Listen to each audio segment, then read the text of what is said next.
মই ৰঞ্জিতাই আপোনালোক সকলোকে উজনিৰ জীয়ৰী নামনিৰ বাৰীৰ ৰঞ্জিতাছ ব্লগলৈ স্বাগতম জনাইছোঁ। সকলোকে গুড মৰ্ণিং জনাইছোঁ।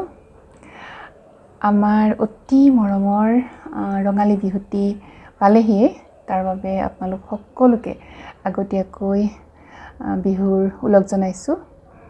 কিন্তু এই বছৰো আমাৰ ৰঙালী বিহুৰ সময়টি খুব ভাল নহয়, যিহেতু আকৌ কৰোনাৰে ভৰি পৰিছে অলপকৈ হ'লেও। গতিকে তথাপি আমি আমাৰ ৰঙালী বিহুটি অনুষ্ঠিতকৈ হ'লেও পালন কৰিব লাগিব। আজি কিন্তু মই আপোনালোকৰ কাৰণে পিঠা পনাৰ কোনো ৰেচিপি লৈ অহা নাই। মই আজি লৈ আহিছোঁ আপোনালোকৰ ওচৰত দুটা কঁঠালৰ মুচিৰ সুন্দৰ ৰেচিপি। প্ৰথমটি ৰেচিপি হ'ল মোৰ নিজা, আৰু দ্বিতীয় ৰেচিপিটো মোৰ অতি মৰমৰ মুনবৌৰ ৰেচিপি। তেখেতৰ পৰা মই বহুত আগতে শিকিছিলোঁ, আৰু বৰ্তমান মই আমাৰ ঘৰত এনেকৈ ৰান্ধোঁ, খুব ভাল লাগে। মই আশা কৰিছোঁ আপোনালোকো ভাল পাব, ট্ৰাই কৰি চাব। তেতিয়াহ'লে ব'লক মইনো কেনেকৈ কঁঠালৰ মুচি ৰান্ধোঁ তাকে দেখুৱাম আপোনালোকক। এয়া মই কঁঠালৰ মুচি লৈছোঁ, খুব ডাঙৰ নহয়। এইটো বাকলি গুচাই কাটি ল'ব লাগিব। আপোনালোকে জানেই ইয়াৰ কঁঠালৰ বহুত আঠা থাকে, হাতটো লেতেৰা হয়। অৱশ্যে মই সেইটো নিজে কাটি লোৱা নাই, মই কাটিবলৈ অলপ অসুবিধা পাওঁ। সেইকাৰণে এয়া কেনেকৈ কাটিব লাগে মই দেখুৱাইছোঁ।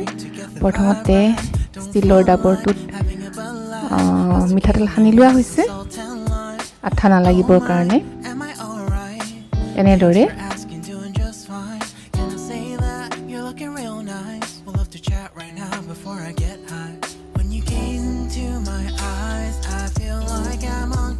এতিয়া আৰু অলপমান হাতত সানি ল'ব লাগিব মিঠাতেল।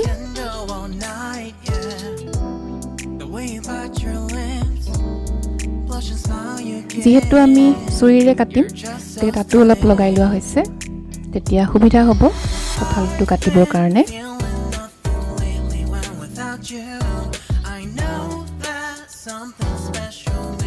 এয়া এনেদৰে কাটিবলৈ আৰম্ভ কৰা হৈছে।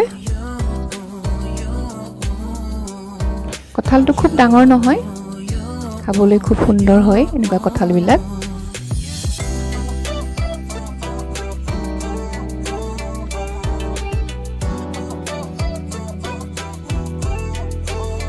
খুব ভাল ধৰণে বাকলি গুচাব লাগিব, লগতে পিচবিলাক কৰিব লাগিব টুকুৰা টুকুৰ। এয়া এনেকৈ মই টুকুৰা টুকুৰ কৰি লোৱা হ'ল, দেখুৱাইছোঁ আপোনালোকক। লগতে এইখিনি বস্তু ৰাখিছোঁ, পিঁয়াজ পাত, পিঁয়াজ ডাঙৰ সৰুকৈ কাটি লৈছোঁ, নহৰু, কেঁচা পকা জলকীয়া, আদা, কেপচিকাম। পিছত মই ভালকৈ দেখুৱাই যাম আপোনালোকক। এতিয়া বইল কৰিব লাগিব, হাফ বইল। এনেকৈ বইল কৰিব লাগিব কুকাৰত। যেতিয়া চিটিটো হুইচেলটো মাৰো মাৰো কৰিব চিটিটো, তেতিয়া আমি অফ কৰি দিব লাগিব। মানে পূৰা চিটি দিব নালাগে, অলপ পানী দিছোঁ, এনেকৈ আমি ৰাখিছোঁ। এয়া মই জুইত দি দিছোঁ, ষ্টভত উঠালোঁ।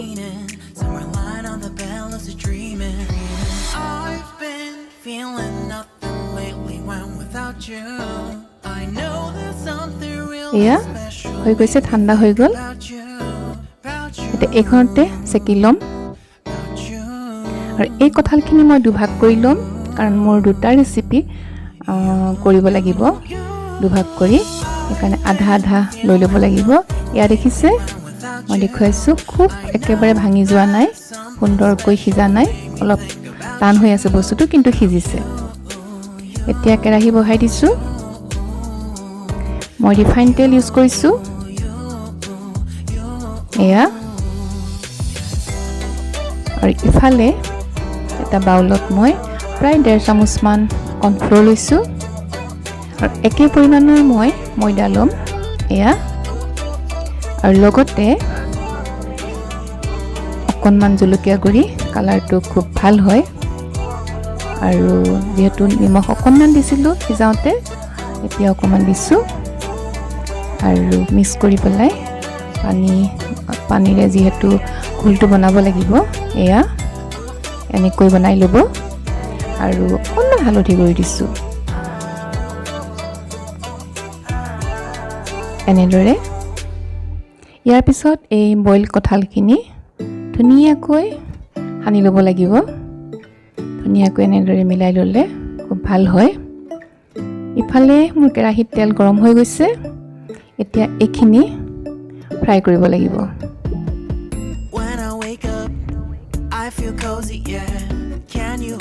ভিউৱাৰ্ছ এই কঁঠালখিনি খাবলৈ এনেকৈ ফ্ৰাই কৰি খাবলৈ কিন্তু ভালেই হয় গৰমে গৰমে আপোনালোকে খাই চাবচোন ৰান্ধোতে এয়া এনেকৈ ফ্ৰাই কৰিছোঁ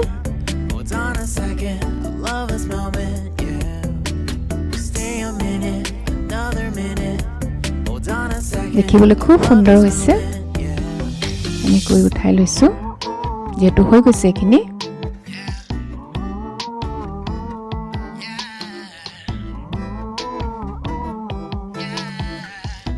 এয়া মই ফ্ৰাই কৰি ল'লোঁ দেখিছে ইমান সুন্দৰ হৈছে ইয়াতে কেৰাহীত তেলখিনি বেছি আছে সেইকাৰণে কমাই ল'লোঁ এতিয়া ডাঙৰ ডাঙৰকৈ পিঁয়াজ কাটিছিলোঁ মই 3টা সেইখিনি হাফ ফ্ৰাই কৰি ল'ম কাৰণ ইয়াত লাগিব এইখিনি দিবলৈ এয়া হৈ গৈছে ইয়াৰ পিছতে কেপচিকামখিনিও তেনেকৈ হাফ ফ্ৰাই কৰি ল'ব লাগিব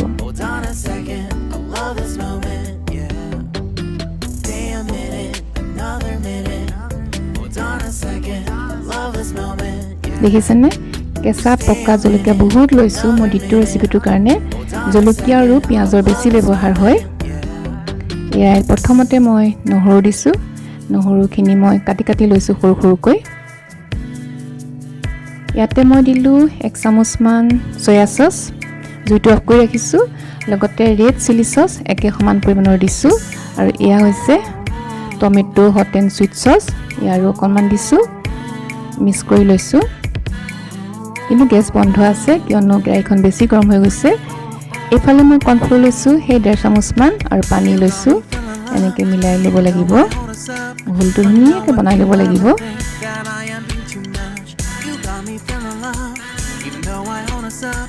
এয়া দুই দিছোঁ আৰু ধুনীয়াকৈ বস্তুখিনি মিলাই ল'লোঁ এতিয়া এই ফ্ৰাই কৰি থোৱা কঁঠালখিনি তাতে দি মিলাই লৈছোঁ দেখিছেনে কিমান সুন্দৰ হৈছে দেখিবলৈ খাবলৈ কিন্তু বহুত সুন্দৰ হয় আপোনালোকে ট্ৰাই কৰি চাব দেই এয়া হাফ ফ্ৰাই কৰা ডাঙৰ পিঁয়াজখিনি দিছোঁ লগতে 2টা জলকীয়া আৰু কেপচিকাম দিছোঁ খুব ধুনীয়া গোন্ধ আহিব আৰু পিঁয়াজৰ পাত দিলোঁ এনেকৈ মিলাই দিছোঁ অকণমান জালুকৰ গুড়ি ছটিয়াই দিছোঁ এয়া আমাৰ হৈ গৈছে খুব ধুনীয়া লাগিছে দেখিবলৈ এয়া হৈ গ'ল মই গেছ অফ কৰিলোঁ আৰু এয়া চব মই এই বাউলটোত এনেকৈ উলিয়াই ল'লোঁ ভাল লাগিছেনে নেক্সট ৰেচিপিটোৰ কাৰণে এয়া গৰৈ কঁঠাল আছিলে দুভাগ কৰি লৈছিলোঁ ইয়াতো মই ৰিফাইন তেলেই ব্যৱহাৰ কৰিম এয়া কেৰাহী আমাৰ গৰম হৈ গৈছে মই ৰিফাইন তেল দিছোঁ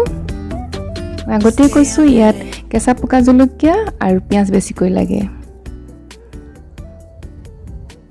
আদা মই ফ্ৰাই কৰি ৰাখিছোঁ আগতে প্ৰথমতে মই নহৰু দিলোঁ আগৰ নিচিনাকৈ কাটি থোৱা নহৰু আৰু সৰু সৰুকৈ কটা মই পিঁয়াজ দিছোঁ এইখিনি মই হাফ ফ্ৰাইহে কৰি ল'ম পূৰা ফ্ৰাই নকৰোঁ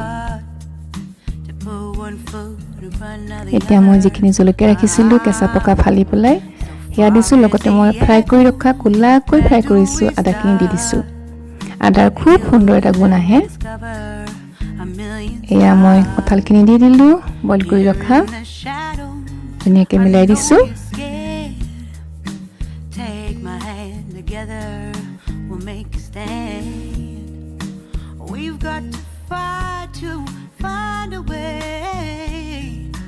এতিয়া আৰু অলপমান পিঁয়াজ কাটি ল'লোঁ মই কম যেন দেখিলোঁ সেইকাৰণে অলপমান পিঁয়াজ কাটি তাতে মিলাই দিছোঁ যিহেতু পিঁয়াজ বেছিকৈ দিলে ইয়াত খাবলৈ ভাল হয় আৰু অকণমান জলকীয়া গুড়ি দিছোঁ কালাৰটোৰ কাৰণে আৰু আন্দাজ মতে নিমখ অকণমান দি দিছোঁ